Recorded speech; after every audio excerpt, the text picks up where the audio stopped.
Hey everyone, this is me, Lance from Gray Fox Games. I'm here to talk to you about this fabulous weekend of board games I just went on.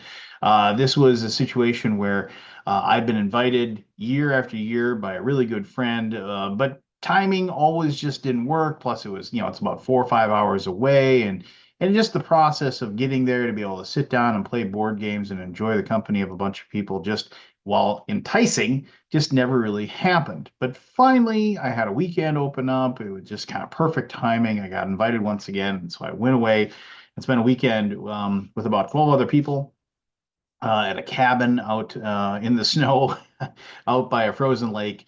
And we just spent the weekend eating really good food and playing a lot of board games. And it made me remember the fact that, like, when you plan these board game weekends, a lot of times things kind of fall through the cracks. And I'm here to give you a few tips if you're planning like a big either just hey have a bunch of people over all weekend, or even if it's one day, or if you are going to plan like a going away type of situation.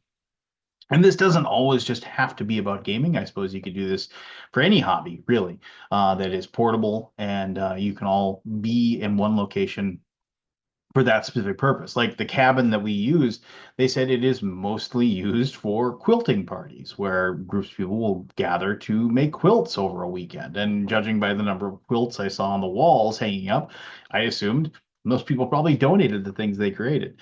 But regardless, these are the things that you need to do. One, you need a ringleader. You need somebody that is going to be on top of things, constantly sending out emails, checking in with people, verifying the fact that they are coming, and getting everybody together and communicating.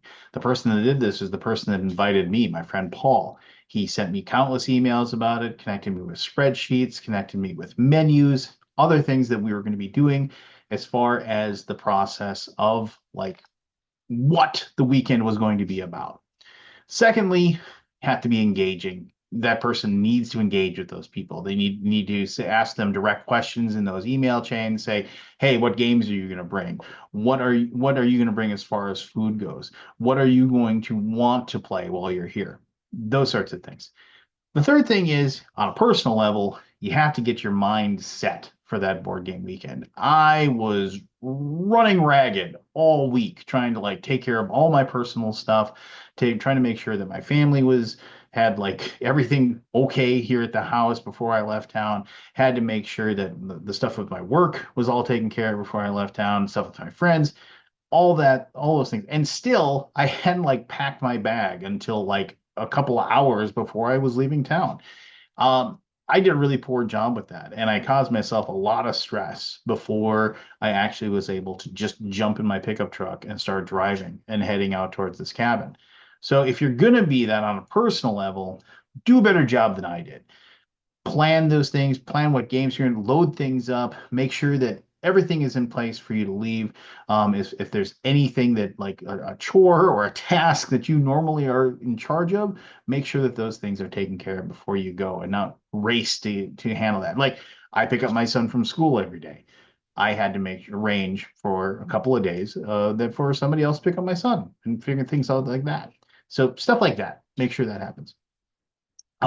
Next up, like when you're bringing your games, and this is very, very strict to the game, so it won't work for other hobbies or what have you. But when you're bringing your games, bring something that people are going to want to play and bring things that are easy to teach. You have a captive audience, true. But if you're going to be sitting down to play games, it is a situation where having one person that knows the game in and out, doesn't have to refer to the rule book, is so much better than saying, "Hey, I'm going to crack open this brand new game, rip the shrink off, and I'm going to stick my nose in the rule book for the next 45 minutes while you guys punch out the cardboard." Bad choices all around as far as those things are concerned. I made sure that I brought about, and since I've done these things before, I brought 6 games, and I only ended up playing 4 of them. But I brought 6 games that I absolutely 100% knew the rules inside and out, and I had no problems teaching them when we were sitting down.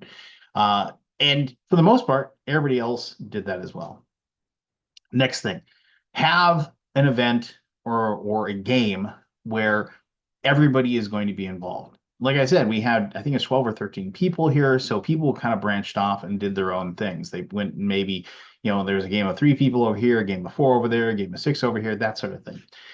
But when nighttime came, we all got together for a big game of Blood on the Clock Tower. Actually, a couple of games of Blood on the Clock Tower each evening, which really was a lot of fun. Everybody was able to interact and have really good discussions and just enjoy each other's company even more. And for me, being the new guy, I got to really use that as my opportunity to meet the other people that were there and learn who they were. So when you have an event like that where everybody's involved, and I'm talking about the actual reason why you're there. I mean, yes, when we like had a big meal together, everybody was sitting down and talking, doing that. But the reason you were there, was to play games. And now everybody's playing the exact same game. That led to a lot of fun and a lot of enjoyment for everybody that was involved. And the last thing I'm going to say, and this is games as well, is bring something cheap. I shouldn't say cheap because not all these games are cheap, but play something cheap and quick and easy that theoretically nobody has ever played before and they didn't know existed. I brought my copy of Strike. And if you've never played Strike, it is a very, very simple dice game that as soon as you open it up and people look at it, they're like, what is this? And you just tell them, don't worry about it. You're going to have a ton of fun playing this. And then we sat down and all of us started playing Strike. And I taught the game in like 2 minutes and we played. And everybody was, and then like the four people that I played it with were like, this is amazing. Let's play it again. And then we played it again. And then we played it again. And then another person came over and was like, what is this? What are you guys playing? Because we're all, if you played Strike, a lot of cheering, a lot of screaming, a lot of yelling. They sat in and played. That game of Strike that I brought basically sat at one table the entire rest of the weekend where everybody played it. Everybody would go over there and play it when they had a chance. And pretty much everybody that was there just went on to like Amazon or local game store or whatever and purchased the game after playing it once. When you have something like that where it carries people over during the downtime. So if you have one group of people playing like Eldritch Horror, and you have a group of people playing, Champions of Midgard over on another table, one of those games is going to get done earlier. While you're waiting for the other game to finish up, you have a game like that. Set up something quick, something fun where you can continue playing games, continue having fun, but it is always ready and available, and it can eat up that little 20, 25 minutes difference of time or whatever that you're playing. So while you're waiting for those people to get done, and because you want to play more games with those people, you aren't just, again, regulated over to just playing with just the same four people because your games tend to just get done at the same time. So there you go. Those are some quick tips as far as heading out for a board game weekend.